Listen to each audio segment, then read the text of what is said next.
సినిమాలకు దూరంగా ఉంటున్న రేణు దేశాయ్ సామాజిక సేవా కార్యక్రమాల్లో మాత్రం చురుగ్గా ఉంటున్నారు. ముఖ్యంగా మహిళలు, చిన్నపిల్లల పట్ల తన గొంతు విప్పుతుంటారు. అలాగే మూగ జీవాల పట్ల ప్రేమాభిమానాలు చూపిస్తుంటారు. పలు సామాజిక సమస్యలపై సోషల్ మీడియా వేదికగా ఇన్స్పైరింగ్ పోస్టులు షేర్ చేస్తుంటారు. తాజాగా ఈ అందాల తార సోషల్ మీడియాలో ఒక సంచలన పోస్ట్ పెట్టారు. అందులో ఆమె రాజకీయ నాయకులను ఘాటుగా విమర్శించారు.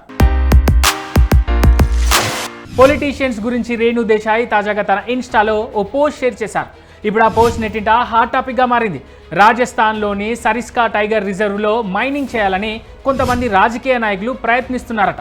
అందుకు ప్రభుత్వం కూడా వత్తాసు పలుకుతోందట. ఈ టైగర్ రిజర్వ్ ఫారెస్ట్లో ఒకప్పుడు 3 పులులు మాత్రమే ఉండేవట. ఇప్పుడు వాటి సంఖ్య 50కి పైగా చేరిందట. అలాంటి చోట మైనింగ్ను చేపట్టి మూగ జీవాలను ఎక్కడికి తరిమేస్తారు లేక చంపేస్తారా అంటూ జంతు ప్రేమికులు గత కొంతకాలంగా ఆందోళన చేపడుతున్నారు.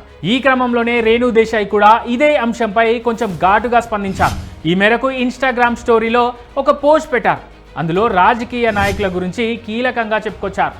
చివరకు వన్యమృగాలను చంపే వరకు కూడా వీళ్ళు ఆగేలా కనిపించడం లేదని రాసుకొచ్చారు. చివరి చెట్టును నరికే వరకు నిద్రపోయేలా కనిపించడం లేదని విమర్శించారు. ఆ పొలిటీషియన్ల వారసులు కూడా ఇదే భూమి మీద జీవించాల్సి ఉంటుందన్న విషయం అర్థం కావడం లేదా అంటూ ఘాటుగా రియాక్ట్ అయ్యారు రేణు దేశాయ్. ప్రస్తుతం ఈ నటి షేర్ చేసిన పోస్ట్ నెట్టింట వైరల్గా మారింది.